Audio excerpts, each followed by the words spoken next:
Oh,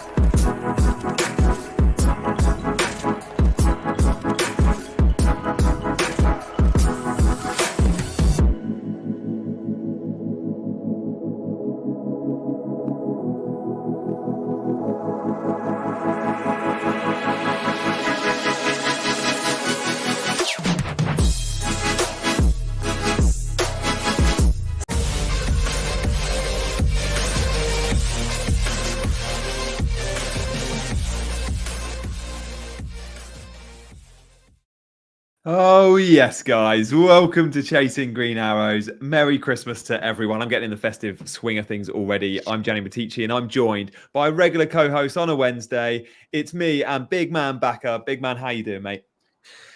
Yeah, hello, Johnny. Thanks for having me. Hello, and welcome to all the listeners and viewers. Yeah, all good. It's been a good game week. Game weeks are coming thick and fast. They are. Thankfully, so far I've been doing well in terms of FPL. It's my 10th successive Green Arrow. I can't believe that. So That's amazing. things. When you said 10, I was like, I had to check my own, and 10 is impressive. Yeah, I mean it's going well, but this week I'm generally concerned for my team because things are not exactly looking great, and I hope I can address them after our conversation in the next hour. Are you thinking then, going into it, we'll see your team later, have you got 1 or 2 free transfers, and how much money you got in the bank? I have one free transfer. I have the Haaland money, so I have You got 6.5 Haaland million in the money, bank. so you're loaded. Yeah, exactly. Basically, And last week you went straight to Watkins, or you bought Solanke? I got Watkins. I thought you were going to do that. Well, good move in the end. Good move. Oh, that would be interesting then. I guess it didn't really make a difference. I mean, if Solanke gets the bonus awarded, then I mean both would get 9 points. So he's not going to get it though, is he? I don't think. So, all right. Before we start today, where do we sit on that? Because the draft deadline, am I right in saying, is later tonight, or there's some sort of draft deadline tonight at 6 p.m. But obviously by tomorrow we're going to know for sure. Because the deadline hits Thursday at 6 p.m. If the Premier League reschedule the fixture, then FPL know what to do. They can just wipe the points and go, there's a new fixture. But if Premier League don't reschedule the fixture before tomorrow's deadline, which I don't think they're going to, not publicly, then FPL are probably going to go stick with the points that's on the system. Now, the points on the system for the likes of Solanke don't include bonus. That's what I think is going to happen. I think you'll just get the 6, not the 9. Or do you think I'd be very surprised? I think either they will wipe the points and go for auto subs, or either they will award the bonus and give 9. I don't think they will stick to 6 because I don't really get the reasoning behind sticking to 6. I just think they'll either award the 9 or avoid the points. I mean, these are extraordinary circumstances, so it is a bit difficult for us to have an opinion on what should happen and what is the fairest thing that can happen. Because I mean, truth be told, these things can't be accounted for. So, I mean, I'll be happy with whatever they choose to do, to be very honest. I don't think it'll make a huge difference to anyone's rank at the end of the season, so it's fine. Yeah, I've got Solanke, and obviously I want the 9. I massively want the 9, but I do have a first sub in Lascelles, a 6-pointer coming on. So, yeah, if Solanke gets 6, I probably want the game to be wiped because about 50% around my rank own Solanke, and with that in mind, they won't all have 6 points coming off their bench. Yes, exactly. In fact, Live FPL did tweet as well that the average number of points coming in for Solanke is the first sub are less than 6. So anyone with 6 will benefit. Improve their overall rank. Yes, exactly. So either you are hoping for a 9-pointer, or either you're hoping for the auto subs to kick in. A 6-pointer won't do you any good. Yeah, I'm hoping for a 9 or a 0. So I'm just going to close my blind. The sun is shining in. And for those eagle-eyed in the comments, great spot. Yes, that is a Pirlo figurine who I was going to try and hang off my microphone stand so he could feature through the whole show like that, but I can't seem to sit him comfortably. So yeah, it's a Pirlo figurine, which was a Christmas present from a mate. Is Pirlo your favorite ever player? Definitely. In recent times, as a young boy, my heroes were Baggio and Del Piero, and I loved Maldini. My dad's favorite player was Maldini. Yeah, but then Del Piero was class. Del Piero was amazing. From the era after that, I guess it was Pirlo. I met Del Piero in Miami at a football conference about a month ago. And I was like, do I tell him that he was my boyhood hero? I didn't. I managed to keep him cool. You won't be the only one. Yeah, exactly. Yeah. Yeah. Nice guy. And he speaks really good English because he played in Australia Christian at the end of Vieri, his yeah, career. good shout there, I British remember. 87. He was class as well. Where's the pitch chart on the back wall? Says RTJ. You won't be able to see it on the back wall because it's so far away, but I do have it here. So when we do Big Man's team selection later, I'll also show you my team selection and I'll show you a close up of that pitch chart. Yeah. Good stuff. Well, hi to everyone in the chat. Likes and subscribes, welcome. Big Man, if you were talking about your favorite Italian player, then who was yours? Was Del Piero up there? I mean, someone's asked I think about when I asked started, about yeah, I Totti. mean he was approaching the end of his career. I actually started watching football in 2004. So I mean, Del Piero was really good. Still distinctly remember the 2006 World Cup and 2010 one. Yeah. I mean I would still, if I had to choose one, I would still go with Pirlo. I love Buffon actually because I was keeper myself. So Yeah. Buffon was one of my favorites as well. But yeah, Pirlo and Buffon would be the two if I had to pick. Oh, I love Gigi. I love Buffon. I'm gutted he never won the Euros, and because obviously Italy won the Euros a year or two after he retired, so he missed out on that one. But yeah, lovely suggestions in the chat. Vicario is definitely not the best Italian player in my lifetime, but he is class, and I do wonder if he'll get the number one spot over Donnarumma. He's gonna play making over lots of Donnarumma. colours. Yeah, I was gonna say that. He might start I with would like Donnarumma. him to. I'd like him to. I don't think he will. Donnarumma's not having a good time of late. No, he's not. He's making a lot of bad calls. Exactly, a lot of errors in recent times. It's going to be an interesting Euros for Italy. They're in pot D or 4, or the 4th ranked pot, so they've got a really tough draw. But I don't mind that. I don't mind that at all. Michael says Baggio. RTJ says Pirlo. We got Totti. Di Natale was overrated. Yeah, all great names. Whatever happened to all those amazing, creative number 10? Pirlo was turned into a deep line playmaker, but creative Italian players, there's very few of them now. Franco Baresi was a legend, but you're showing your age there down under. Good stuff. Right, let's get on with some FPL chat, shall we? Likes and subscribes, welcome. Big Man, on the agenda today, I guess we're going to be addressing the 3 big questions of the game week, and then we're going to get to your team, and we're going to talk captaincy too. Where shall we start? What big questions shall we introduce early to the show? I think let's start with discussing Haaland, because everything sort of revolves around what we're doing with Haaland, what are owners doing with Haaland, what are non-owners doing with Haaland, what do we do with the Haaland money. So that's basically going to be the main part of the strategic discussion. I think as if you're an owner and you've kept him, you wait for more info before deadline tomorrow. But as of now, things are looking bleak because he hasn't trained, he hasn't been in the squad, and we don't think he's going to participate in the Club World Cup at all, actually, at this point in time. So his participation for game week 19 and 20 even is looking dicey, because when you look at the turnaround between fixtures, City are playing next Wednesday against Everton, and then the next fixture is against Sheffield United on a Saturday. So it's a very, very short turnaround. Yes, and for someone who hasn't trained for that long, I mean, his minutes are going to be in doubt. So I don't think it's worth keeping him. I would sell if we hear no further positive updates by tomorrow. What do you reckon, Gianni? I'm the same. I'd also sell and use the funds. There's 2 types of sellers. There's sellers that are using the funds to upgrade a Archer to a Watkins, or there's sellers that are keeping the funds to easily buy him back without surgery. I'm using the funds because I'm happy to use Salah money. And again, we should be looking forward to AFCON and Asia Cup. And we should be definitely thinking about Salah and Son and funds there, and when we're selling them, and our exit routes with when we buy Haaland, because those things should go hand in hand for me. So I can use some of the money now, which I need because I've got a Man City player, for example, on my bench this week, which very few have. Most will just have Haaland. They'll sell him. I've got a Foden, but I don't want to sell Foden. I'm going to bench him, but I therefore need to upgrade my 8th attacker this particular week. So if you're happy selling Salah in game week 20, for example, to buy Haaland back, I think that's the strategy I'm going on. But it comes down to what your appetite to sell Salah and Son during the AFCON and Asia Cup is. Some want to hold those players because of the team value. Some want to sell both. Some want to sell one.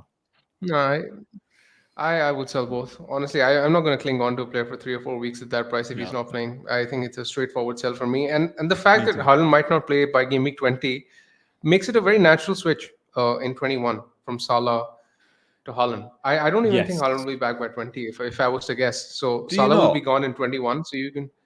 No, I don't think so. It's just...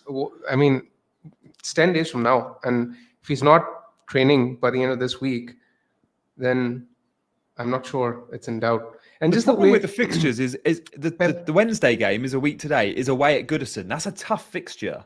Like Pep's going to want him fit, want to do everything he can. Obviously, if he's not fit, he's not fit. But it's the Sheffield United fixture in 20. That's the one you go, would they bother risking him? Because that's as good a fixture as you could ask for on paper. Surely they can navigate that fixture without Haaland. and just the way Pep is sort of resting Alvarez in some games now. He rested him in the previous week as well. Telling. It was in the Champions League now yesterday in the game as well. So he's resting him. It sort of indicates that maybe Haaland is not as close as we think he is. If I was to guess, I think he'd be back in the new year, not this year. So by 21, I would expect him to play. And 21, there is that nice rest, isn't there? Because 21 is mid-January, effectively. There's a 2-week break. And let's say if he's back by 20, if he's back by 20, then I agree with you. Then you can use the Salah money and basically bring that move forward. Yeah. My plan was always to roll in 19, have the 2 free transfers for 20. If we don't think Haaland's going to be back for 20, then yeah, I'll be using a transfer and then perhaps using the 2 in 21, which is the Salah downgrade. Guys in the chat, we're reading every comment. Thank you for your input. Any price rises tonight? Let me have a look, Danny B. There was a price rise last night. Ollie Watkins, and there's forecast that 1 or 2 could happen tonight. We could see Salah going up in price tonight, by the way. He's 13.2. He could be at 13.3. Trent could go up. Kulu could go up. So there's a couple. I actually bought Johnny, did you move? Yeah, I was going to ask. I went early. You bought in I went Watkins, early. yeah. You moved, yeah. I couldn't risk it. The thing is, there's only one more game this week to be played that features any Premier League team. So there's no European football this week. So because of that, yeah, Darwin, Salah or Tsimikas, I do have 3 Liverpool, could get an injury. But I said to myself, if the likelihood of that happening is low, but even if that happened, let's say Tsimikas picked up a knock, my transfer out would still want to be Mabama to Watkins because I need that 8th attacker knowing I'm benching Foden. So yes, an injury tonight could mean the second transfer, a 4-point hit, but knowing I want to captain Watkins this week and I need him in my team, it's a move. The only thing that would change my mind on my pre-planned moves was if Darwin got injured tonight, I would replace Darwin with Watkins rather than Mabama with Watkins. But for the time being, I'm fine with Darwin, although I don't think he's a good FPL asset at the moment. But he's not a strong must sell. Mabama for an 8th attacker who won't get minutes for West Ham or will get very few minutes is a sell for me, knowing I want to hold Foden. Yeah, exactly. Foden is the key for you because if you're upgrading your 8th attacker, you're doing it only because you want to sort of hold on to Foden at the same time. Well, let's say if you didn't have Foden, if you had someone like a Gordon, or I mean, Gordon's not exactly the best of examples because he might not be fit, but someone like a Bowen, right? Then in that case, you might have considered selling Darwin instead, right? Yeah, exactly that. Yeah, exactly that. Guys in the chat, we read every comment. Thank you for your likes and subscribes. We'll make sure we have time for a Q&A later. We'll do a poll, though, because I'm always interested to get your thoughts. And I know about 50%, big man, watch this show on their mobiles. We've polled that before. So with that in mind, just want to ask a question. When we're not showing data, like now on this discussion, would you rather us be full screen or smaller screen? And we'll ask that question and then we'll change it accordingly if we need to. But it'll be good for us to know for future because I don't know the answer to that, but we want you guys to vote. So would you prefer our faces to be bigger and get rid of the graphic, or would you prefer the graphic on screen for these sorts of chats when there's no data? There we go. Full screen's a no-brainer, says Anyway, CH. Yeah, thought you might. I kind of agree with that as well. Coming to Haaland and non-owners, do you spread the funds around is the critical question now. If you're selling Salah and Son for AFCON and Asia Cup, you may as well start to spread the funds around because you're going to be flush in game week 21 anyway. Yeah, that's a good point. But I mean, to counter that, there will be a time when Son will be back, Salah will be back, Haaland will be back. So if you spread the funds around, then how do you get out of it, right? I mean, we don't know when we're wildcarding.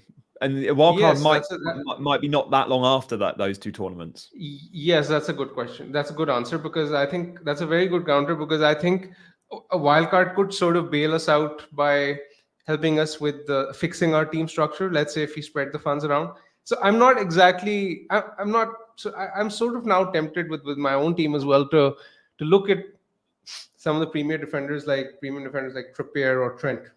in the weeks to come, because Oh, there that is there so. is plenty of potential there. There's I'm just improving your squad by selling your 8th attacker as one thing in my head. There's upgrading midfielders and forwards, but another thing which completely changes your team structure is by moving to a Trent or a Trippier. Like that's yes, almost a separate conversation for me. They're spending the Haaland funds on attacking players, which seems easier because you can sell that attacking player for a Haaland when he comes back in, but selling them for using funds to upgrade on premium defenders, which aren't a million more than the other defenders, they're 2 or 3 million more than the other defenders that you own. That's a separate exactly. conversation and slightly And harder to Trent is even do. 1.5 million more than Trippier. I mean, that's a ton of money. What is Trent? 8.4? I've not even looked. 8.3, 8.2? He's over 8, 8.3, isn't and he? he's rising. He's rising as well. He's rising. He's 8.3 right now. Oh, yeah, that's right. He's going to rise 8.3. tonight. He's 8.2 and he'll be 8.3. He needs 988 more managers to buy him tonight, which will obviously happen.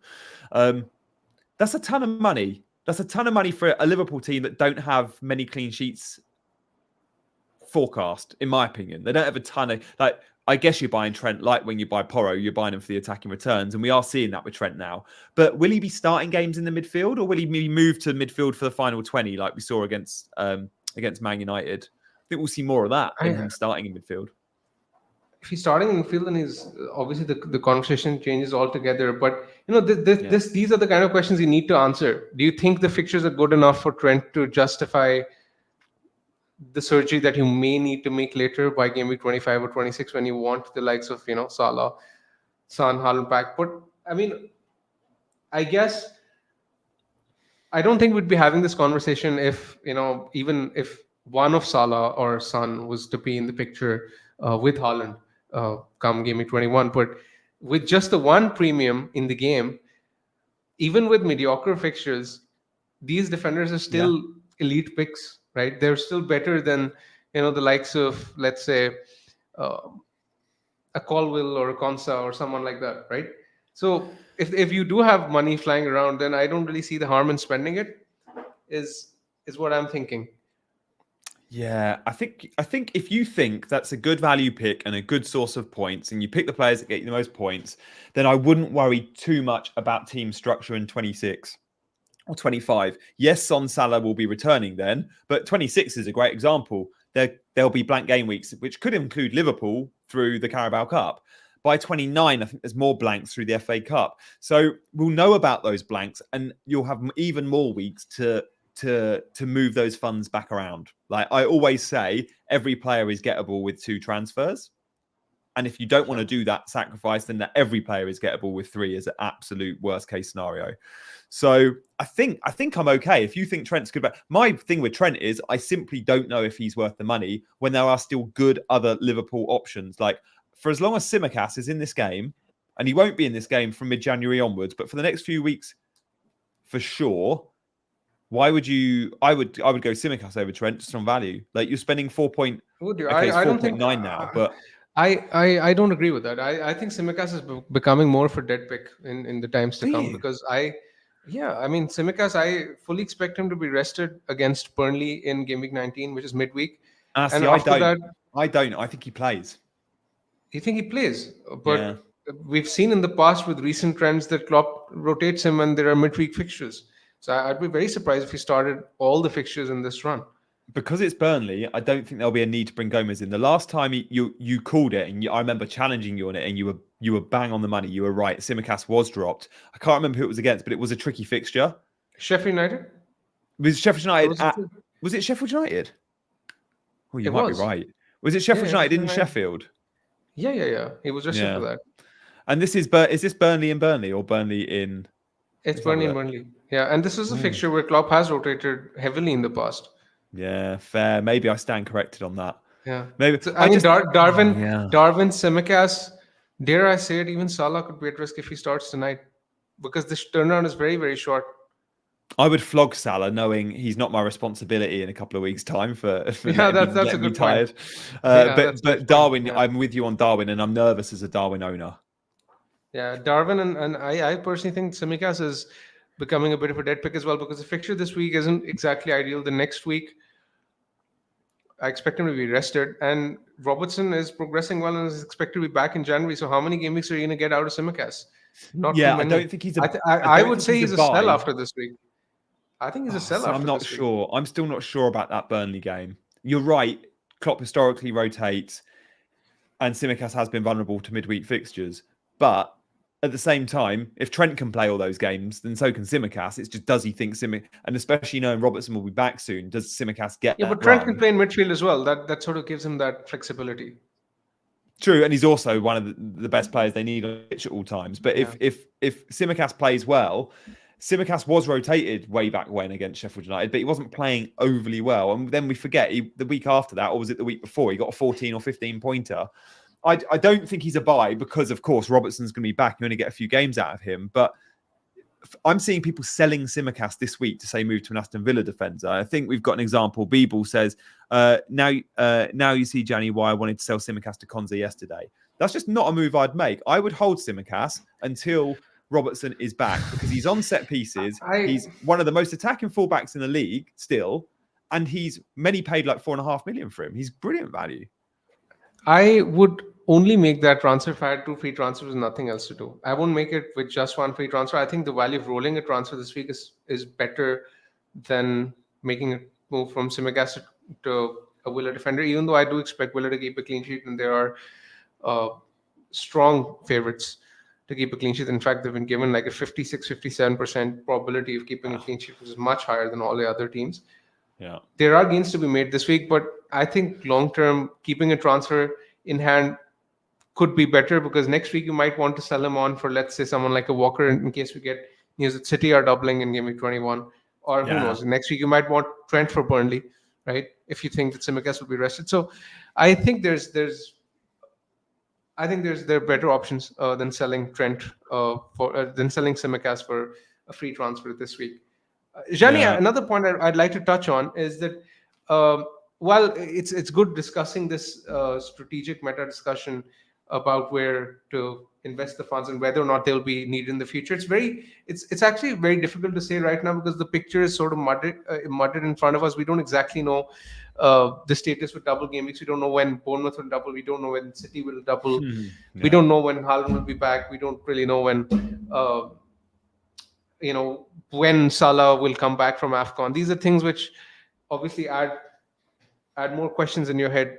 So it's obviously important to be flexible. But while we're having this discussion, I actually want to discuss Trippier versus Trent. So if you were buying one this week, you can add a Villa defender as well because a lot of people are considering going cheap as well. So that's another conversation altogether. How would you rate these three options? I think going into last night, I may have said I'm 50-50 or Trippier, but just seeing the mistake after mistake, knowing he went off injured and then had to come on last night because Kraft got injured, like ideally Trippier wasn't going to play. He's definitely carrying a knock. He's definitely got some maybe wider issues. We saw him pull out the England squad and we've seen howler after howler. I tweeted last night, more howlers from Trippier in the last month than we've seen in his entire career. I count 4 big ones. With that in mind, I would probably go Trent as my number 1 pick. Obviously, he's the extra million, but I think at the moment he's worth it because we're seeing Trent popping up into so many shooting positions. And Gucci, like a friend from my WhatsApp group, Gucci said Trent has the highest ceiling. He can do things no one else can. If you're flush with cash, then that's someone you move for. And I think you've nailed it there, Gucci. Like I think if you've got the money and you rank him as the best option, you go there. I'm still questioning whether he's worth the 8 million plus, knowing I might want midfielders of that value that I think can get more points. But in terms of defenders with upside, at the moment, Trent is number 1 for me. Okay. I think I agree to a very large extent. The main reason for me is Trippier's fixtures from they're great. From game week 20. Liverpool away, Man City at home, Aston Villa away. Right now, the good thing with Trippier is that he isn't blanking in game week 26 now that Newcastle eliminated from the cup. Yep. But Liverpool could blank. And Liverpool could blank if they win tonight, of course. But game week 26 is still 9 game weeks away. Do we really need to plan that far off? I'm not sure. Who knows? We might even want to wildcard before that. At that point last year, most of us did wildcard. A lot of Game week 26 wildcards were popular. I mean, irrespective of that, my point is that Trippier 21, 22, these fixtures aren't ideal. Now, for someone like me, I have double Arsenal defense. So Trippier actually rotates well with double Arsenal and Porro. So Does for he? me, That's a good yes. for that. That's a very good for. So for me, that could work. But for someone with one Arsenal defender, it's different. And I think in that case, I would probably prefer Trent. I may still go Trent myself because I completely agree with you when you say that he has the highest upside. I agree. He's taking shots because Trippier's goal threat isn't as significant as Trent. It's free kicks. Trent has more shots generally. Open play, it's all on Trent. And in recent times, Trent's numbers have been much better as well. Even though you can sort of say that Trent's fixtures have been better too, but his numbers are significantly better. As in, like, he's created like 9 big chances in the previous 8 game weeks as opposed to Trippier's 3. So the difference between night and day, right? So there's a clear difference there. So underlying data wise, I strongly prefer Trent. Rotation wise, Trippier works better for my team. I could still go with Trent if I think that there's nothing better to do with the cash. You mentioned that you're questioning the value, right? Yeah. Do you really want to question the value at a time when there's only one premium in the game? Does it really matter? Is what I'm going to counter question. It does if we're buying Son and Salah back in 25 or whenever we think we're buying them back. Like if Son or Salah crash out of their tournaments in the group stages, and I know that's unlikely to happen, and we're going to gamble that they don't because we're going to sell them.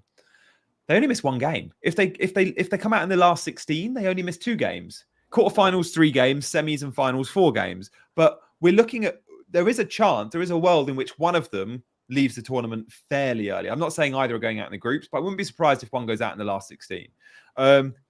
So yes, it's nice now, but money is always an issue in FPL. It's our biggest enemy in FPL. It's the one thing we always have to work against in FPL. And at some point soon, and KDB, ISG has just mentioned in the chat, like when he's a thing, and by mid-January he will be, you might want to be upgrading your, I don't know, your Umbermos if you still own him, or your 7-8 million mids to a KDB. And if you've got a Trent or a Trips in place, you can't. Now, the reason I don't love Trippier at the moment, yes, his form's been off, but I've said the same with Simicast, and I'm a bit of a sucker for this. I sometimes look at cheap alternatives in the same backline. They both get the same clean sheet points. Sure, they don't get the same attacking returns and they don't get the same bonus. But I think at Newcastle, there's a player that can not match Trippier, but certainly justify his value against Trippier and get close to his bonus and close to his attacking returns. And that is a player that many will be put off because they'll say he's a rotation risk now moving forward. I absolutely guarantee you he's not a rotation risk moving forward. Livramento is going to be a starter for Newcastle for the second half of the season without shadow of a doubt. The way he's been playing, he is the number 1 left back at Newcastle. Do not expect Dan Burn to come in and have that as his absolute spot. Livramento will cover Trippier at right back when needed, and he'll be a starter 9 times out of 10, which I classify as nailed. Sure, the odd rotation or injury, whatever. Livramento is amazing value. I'd just go to him. I don't really share the same confidence. I'm not sure. I think Dan Burn has done really well for Newcastle, and Newcastle in that spell between game week 6 to 9-10 when Dan Burn was playing, they kept 4 or 5 clean sheets. So while I completely agree with you when you say that Livramento has been fantastic, I'm not entirely sure that he'd start 8 out of 10 fixtures because the left back slot is still up for grabs, and even though Trippier is out of form, he's still Trippier, right? So, yep. And Livermento's played a lot of games recently as well, so I don't really think he'll start this week as well. I think there's a case for selling. He definitely needs a rest. I think there's a case for selling Livramento. I know you do. Personally. I think that's why I went down that line because I know you think. I think I'm glad we're disagreeing a lot today. I like that. Because the chat split as well. The chat split. We'll show some of the comments from the chat, but it seems 50-50. A lot of people are, have tripled up on Newcastle with Dubravka, let's say Gordon, and one of Livramento Lascelles. So if you have Livramento in that case, a lot of people are looking to get Trippier, and I think that's a good move. I won't stop anyone from going there. Oh, love that. We'll show some of the comments in the chat on this, but it's 50-50. Some are with me and think Livramento is going to be first choice for the remaining half the season. Others are with Big Man and think Burns done a lot to continue or to get his spot back in the team. There is a world in which Cher or Botman, one of them are always injured, and Dan Burn gets a lot of time at centre back. Obviously, Lascelles his club captain and done very, very well. So again, there's the argument to go: how long is Lascelles back in the team? And again, does he need a rest? I'm a Lascelles owner. I'd rather be a Livra owner. Both could be seen as vulnerable. For the next 2 weeks, I would rather be on Lascelles than Livramento, because Livramento is definitely missing one of the next two. I thought Livra would miss last night. I expected Livra to miss last night, and he didn't. Yes, because I expected the same, because Newcastle actually explicitly asked for permission to allow Lewis Hall to play. Yeah. And then Chelsea said yes because Chelsea somehow said yes because of the buyout. If he hits a certain amount of games, then I think they get a certain price for him or something. Exactly. So if they'd asked for permission, then why isn't he playing? It made no sense to me. If he's not going to play anywhere, then why ask for permission? Just take any random kid on the bench. Yeah. So again, I was very surprised, and that's why I think with the accumulation of recent minutes, I think Livramento will miss one of the next two. But Lascelles, because of Cher's injury, and because even Botman isn't exactly fit enough to play 90 minutes, 3 games in a row, I highly doubt it. Went off at 45 yesterday, Botman. I think Hal said it was planned that he wouldn't play the whole game. I don't know if it was planned he'd come off at half time. He did say that. Yeah, he did. But I never fully trust Hal. It's rare to start someone and play. That's a good point. Yeah. So often do you see players coming off at 60 for their first start. It's rare you see a 45-minute cameo for the first start back, and I'm like, is Hal lying to us? Has there been a reoccurrence there and Hal's just blagging? I'm not 100% sure on Botman now. Yeah, I mean, I'm not 100% sure on any word that he says on any of our players, but yeah, that's that. And speaking of which, what do you think about Gordon? You don't own Raheem. You don't own him. Why he started last night? I mean, it shows how big the Carabao Cup and winning a trophy would be for Newcastle, because he's been flying and he's been doing really well. But I think everyone that's watched Gordon in the last month can see that he's carrying something. He's pulled up a couple of times and gone off early in games, 60, 70 minutes. He needs a rest. And there was no doubt in my mind yesterday he was going to pull up at some point again. And yeah, he absolutely did. Will he be flogged and wouldn't play again 60, 70 minutes at the weekend? I wouldn't be surprised. Does he need a rest? Absolutely. Will Hal give him one? I'm not so sure. I would be veering towards a sell just because I think you want 90-minute men. I don't know. I'd move Richarlison, for example. Richarlison's not a 90-minute man. Richarlison might give you more upside than a Gordon. If you don't have a Palmer, I'd move to Palmer over Gordon. There's a few players I think I prefer to Gordon, although he's still a good pick in his own right. It's an interesting one, because I don't think he's a hard sell. Easy to say. I think it's a hard. He's not a hard sell, because there's a chance he could be fine. I mean, Howe did say after the game. I mean, again, the caveat is it's Eddie Howe, but he did say that he wanted to continue, but he was a bit sore, which is why he couldn't. So that sort of suggests that the injury isn't bad enough. You can probably risk him against Luton simply because Newcastle don't really have any options. Wilson played a lot of minutes. Isak wasn't even in the squad yesterday. Played 3 in 6 games. That is Wilson. You've never seen Wilson start 3 in 6, and he has. So how is willing to flog him? Exactly, and Isak was in the squad last night. So who is going to play? Right? They don't really have options. Barnes isn't going to be fit till January. So it's just because of the lack of option that I think, and because how it's said in the past that Gordon recovers quickly, and we saw at the weekend he recovered from the knock. I still think he could play, but yeah, I mean, at the same time, I do think Richarlison is a better pick and could potentially do better than Gordon in the times to come. And Palmer, Palmer for sure. Palmer with penalties is a better pick. Just by the way, Shani, I'm not sure whether you've seen this, but there's a picture doing the rounds where Haaland is back training individually. It's been tweeted very recently. Interesting. What do we make of that then? Training individually. He's not with the team. That's the key bit, right? Yeah, he's not with the team. He's training individually. What's the source on that? Is it like it's definitely a legit photo from Saudi? Yeah, it is. It is. Oh, yeah, I see it. It's Man City. Yeah, okay. Even by like just the backdrop of those photos, there's no other players there, so it's definitely individual training. It's individual one, and it's stuff like could be back by 20. Could be back by 20 in that case. The question mark is still massively there for 19, though, isn't it? It's a week today, that fixture. Yeah. God, the muscles in his legs on show on that one. Everyone's now looking on Twitter. It's the Man City official account if anyone wants to see it. Yeah. it just makes things tricky. They make things very tricky. Yeah, I think so. I'm actually gonna quote tweet this with this is such an easy quote tweet for me. I'm gonna see you in game week 20. Hopefully not before. Because just getting Haaland in for 19 requires hits for me, and I'm not willing to do it. I will go without him. I just 20 think is such an easy move for me. I just think the best move is to just be as flexible as possible. Honestly, I'm happy to rule him out for just not go because I'm not willing to tear up my team. I think 19, and it's a yeah. low. I don't think he's going to play 19. 19 is not in consideration for me. I think 20 is the big one. I mean, if he's playing Sheffield United, there's no way you can go without him, man. There's no way. Even if he plays for 60, 70 minutes. Yeah.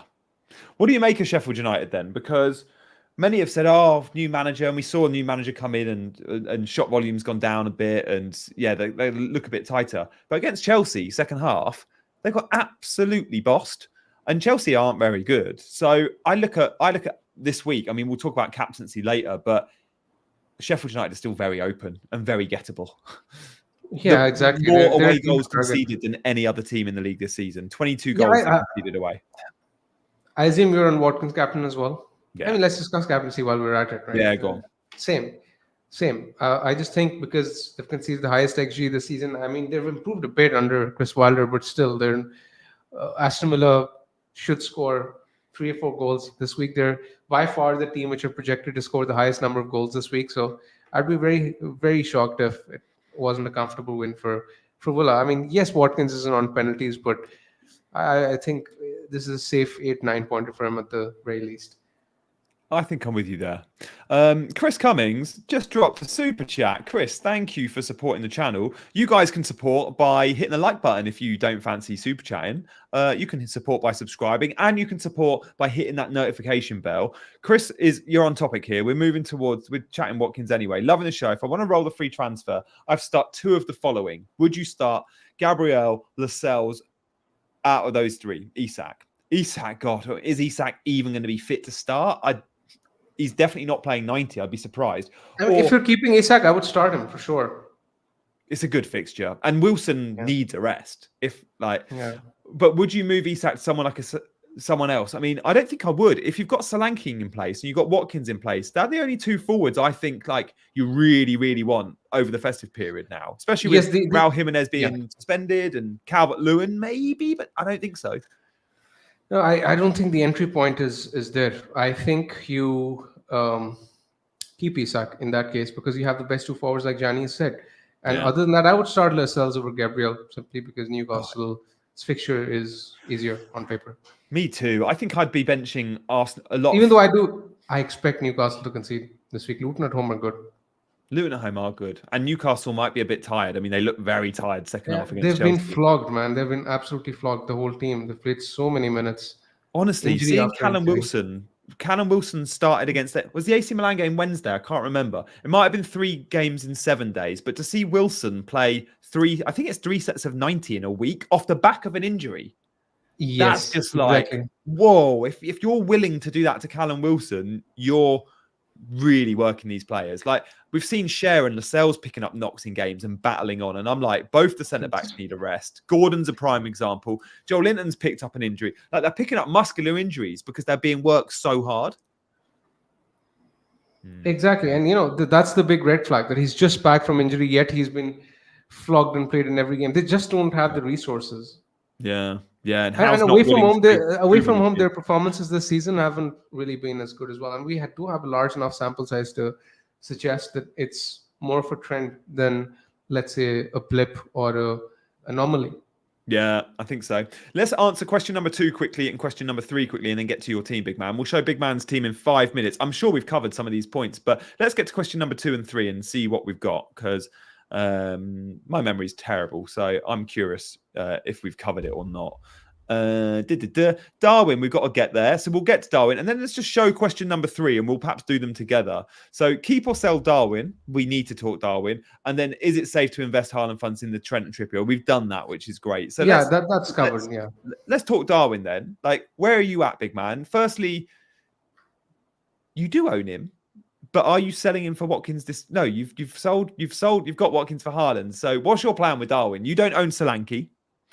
We could get a Solanke double game week in the not too distant, and he's got good fixtures now. Are you tempted to make that move, or do you keep the faith? And do you think Darwin starts tonight? I think he gets rested. It's interesting. If he starts tonight, then his minutes for Arsenal would be at risk. But then that probably means that he gets the easier Burnley fixture in 19. Yeah, that's the ride you have to take with Darwin, right? That's what do you expect for them? If he gets what if he misses tonight? If he misses tonight, could he start Arsenal and Burnley, or are we clutching? I think we're clutching because in that case, I wouldn't expect Gakpo to start against Arsenal, right? No. Yeah, exactly. So he was poor when he came on against United, Gakpo as well, shooting from everywhere. So that's the thing, right? So Gakpo will get the Burnley game in that case. But anyway, basically we think that Darwin's going to get one of the next 2 Premier League fixtures, and whether or not he does that depends on the game tonight. I think if you don't own someone like Watkins, selling Darwin for Watkins is the easiest transfer you'll ever make. Or moving Archer onto Watkins or Mopama onto Watkins like you did. It's the same thing. Yep. Would you sell Darwin for Solanke? Yeah, I think I would. That's why I bought Solanke last week from Haaland, because I didn't want the dilemma.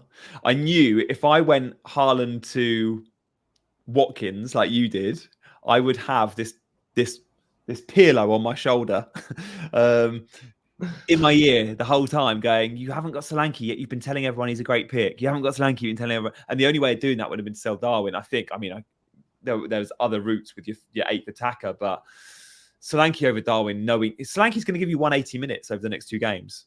We're just discussing. We don't think Darwin's getting more than 120. That's fine, but let's say if someone has one free transfer, and if Darwin is benched tonight, then do you make the move this week? You probably make it next week and sit on and you just don't have Solanke for one game, but then you have him for game week 19, and by then you know about you have him for game week 19, but by then you know about the Solanke double, hopefully. Yes, that's the thing, right? I was actually speaking to Brent Quellen, and he thinks that Bournemouth's double could go in any of the fixtures. Because there's no midweek football for Bournemouth and Luton. Exactly. So it doesn't really have to be in 20. In fact, he doesn't think it'll be as early as 20. So even if it is at some point, even if it is to be at some point, it's probably likely to be after game week 23, 24. Would they not try and move it early, though, because of potential things that could happen? Cancel games because of weather or whatever. They always try and schedule them in the nearest opportunity, don't they? I know, but they had the opportunity to do it with City and Brentford as well, and they didn't, right? So clearly we expected delaying that as well. Yeah, I actually asked the same with Ben, and that's what he answered with. But anyway, I think if you don't make the Solanke move this week, I don't think there's a reason to do it next week either, to be very honest, because then the fixtures will turn from 2021. Bournemouth, their fixtures aren't exactly great. If we get a double announcement in 22, though, there is.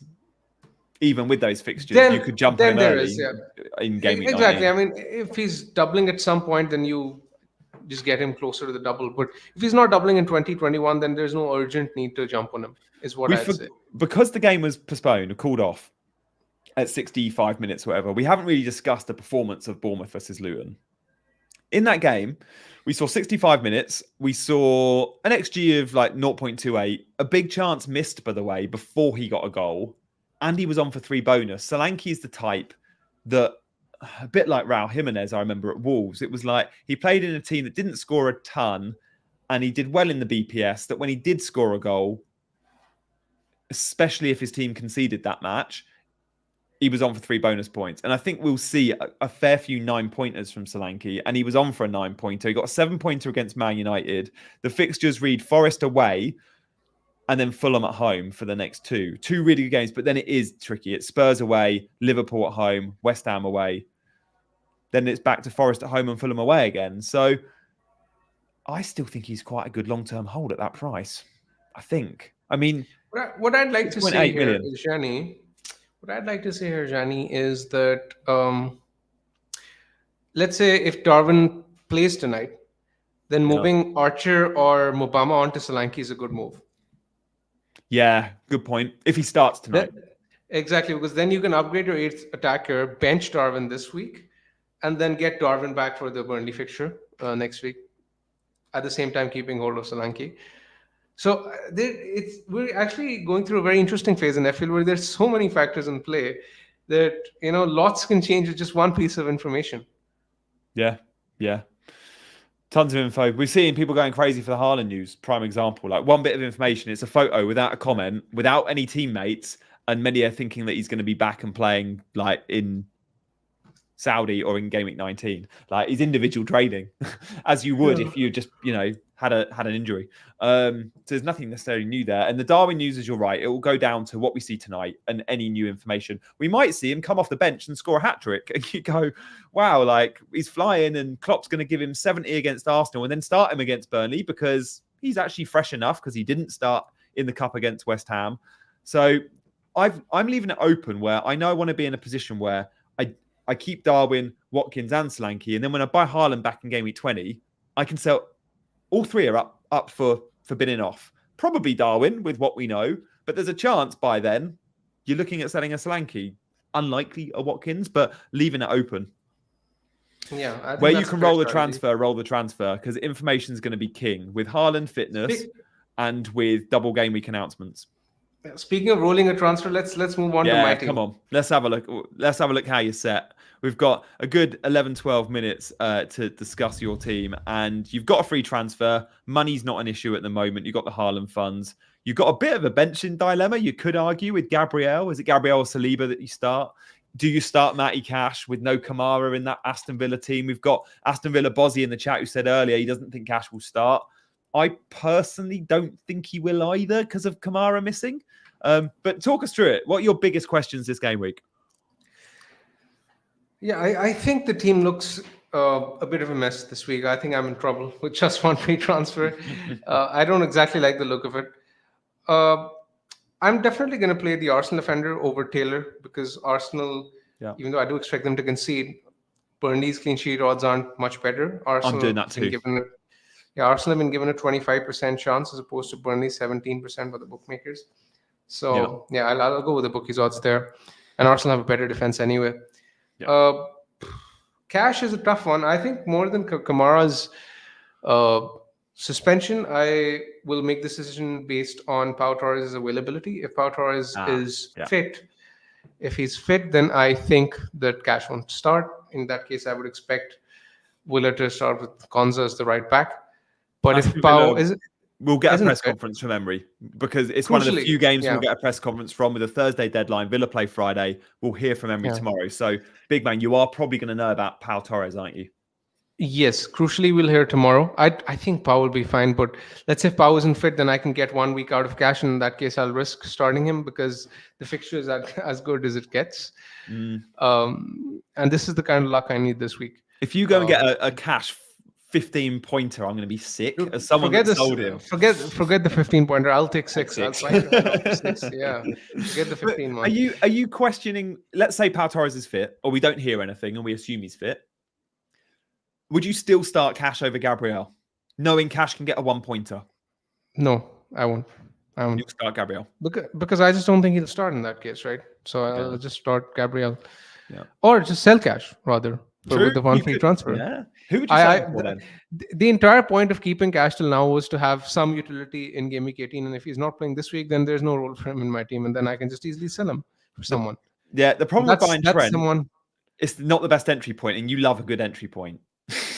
Yes, exactly. It's not a good entry point. And if Haaland is back by Game Week 20, then, there are question marks on whether I'll need the funds later as well. So there's that. And I mean, I can get someone like a Trippier or Konza for Cash. That's a transfer I can make.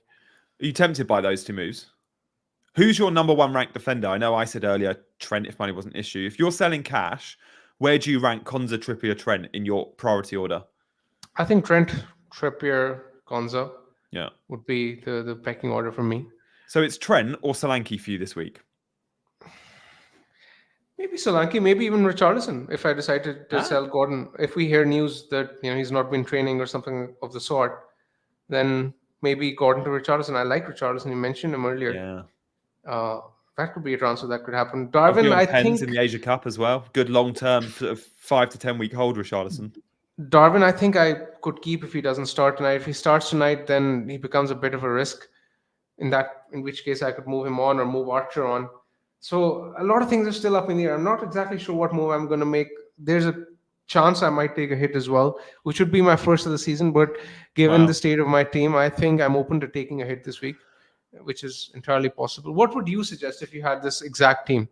I think I would be willing to upgrade my 8th attacker, which is what I've done this week. Like, I don't like benching headaches, and I say to people, ask me every day, right? Every time I stream, like, should I bench Darwin or Gordon? And I'm like, dude, why don't you have an Archer? Like, why don't you have a Mabama that you can bench? Like, you're giving yourself a headache every week. But at the moment, with the fact that if you think you're going to sell Son and Salah during AFCON Asia Cup, then maybe you don't need the 8th attacker. I'm not 100% convinced that I'm selling Sonny. I might keep Son and sell Salah. Therefore, for me, the 8th attacker being upgraded to a Solanke or a Watkins makes sense. Yeah.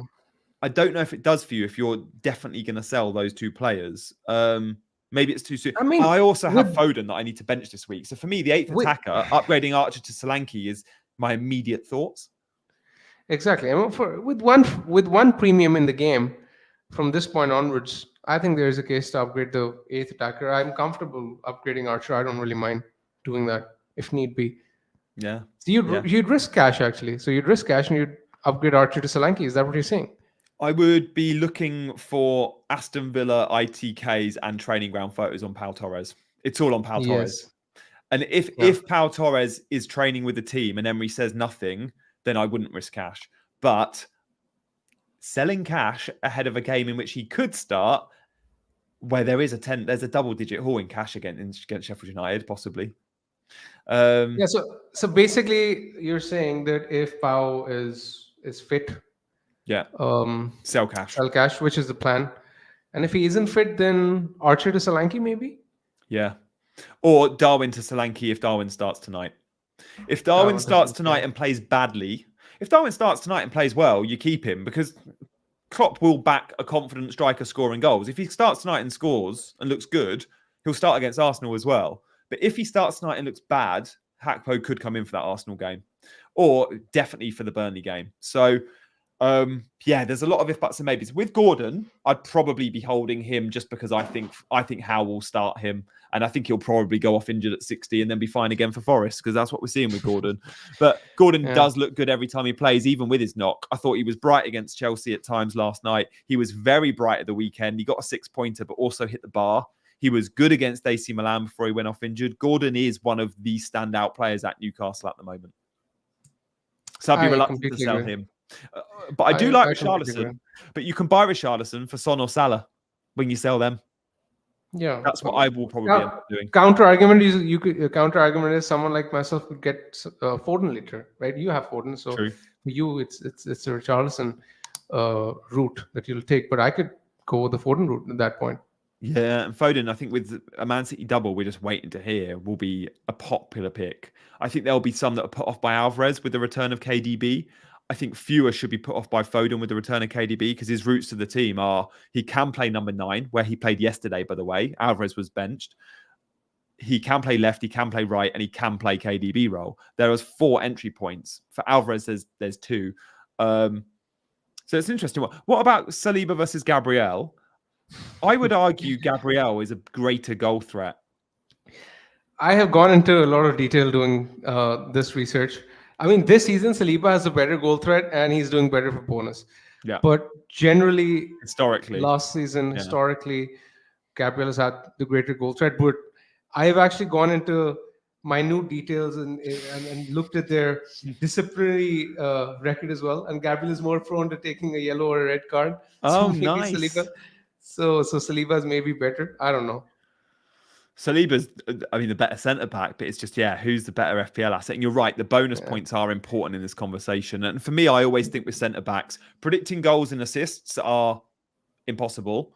Predicting bonus points are more reliable and more likely. Therefore, I'd just go for the better BPS option, I think, which you're right is probably Saliba. I own Gabriel, so I'm asking the question, but I think you've got it right.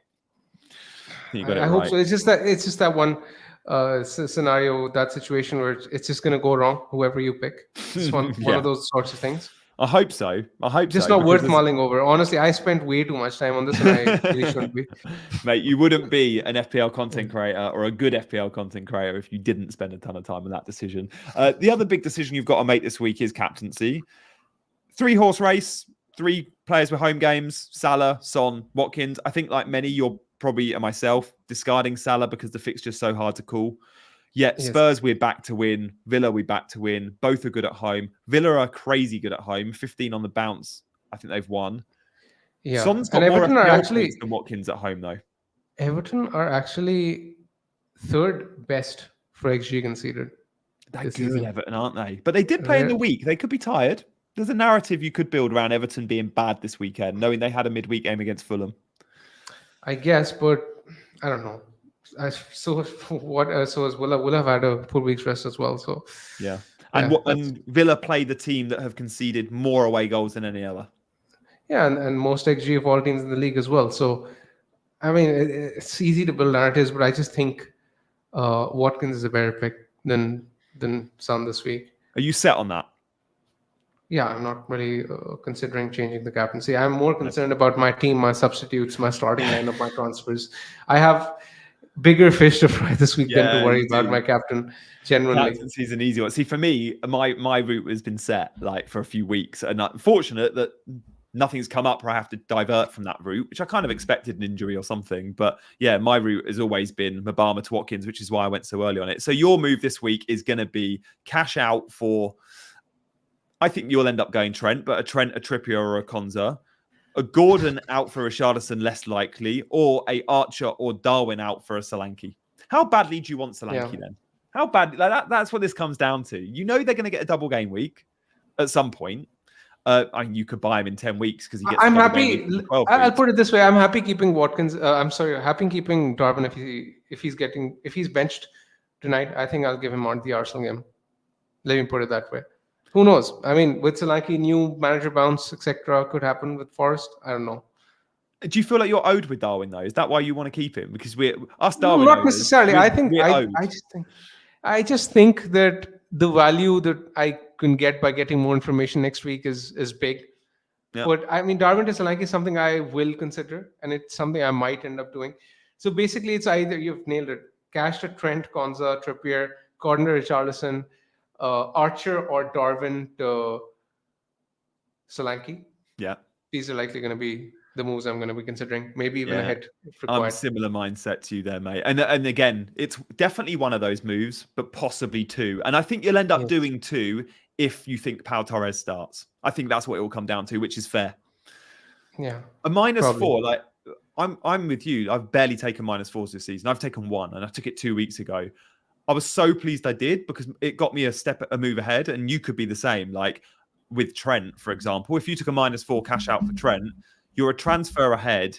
You're also some team value better off. I took my -4 a couple of weeks ago, and people told me not to for Pedro Porro because it was the week that has paid off handsomely.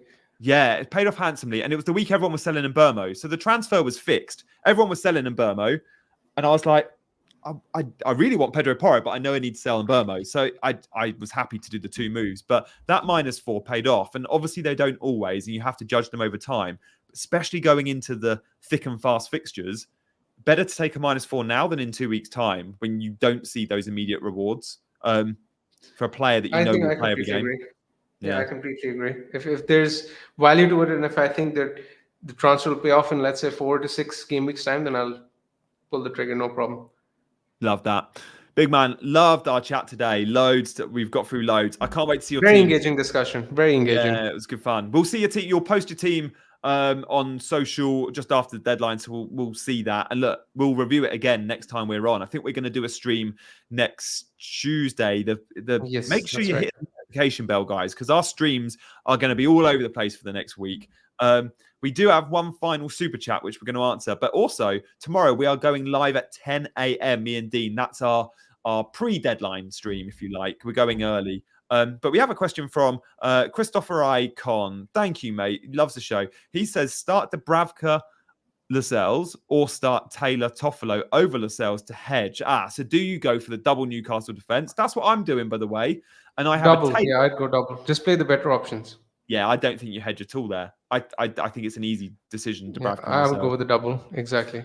Would you take Taylor or Toffolo out for Porro from -4? Toffolo was a 3 a.m. punt. He actually nearly scored last time out. I don't know if I would take them out for -4. I'd definitely make the move. Whether it's for a -4, I'm not sure. What do you reckon? I won't take the hit. I won't take the hit, especially if you have Lascelles coming in for him. There's no need to take the hit. Yeah, if it means benching the sales so you can play Porro, I wouldn't take that hit. Good question, though. Thank you for your support, guys. And thank you for all those likes. If we can get those likes up as you leave, that would be a nice parting gift. And also, hitting that subscribe button is always welcome, guys. Thank you for your support, as always. Dean and I will be back at 10 a.m. UK time tomorrow. But for now, he's been Big Man, I've been Janny, and we've been chasing green arrows.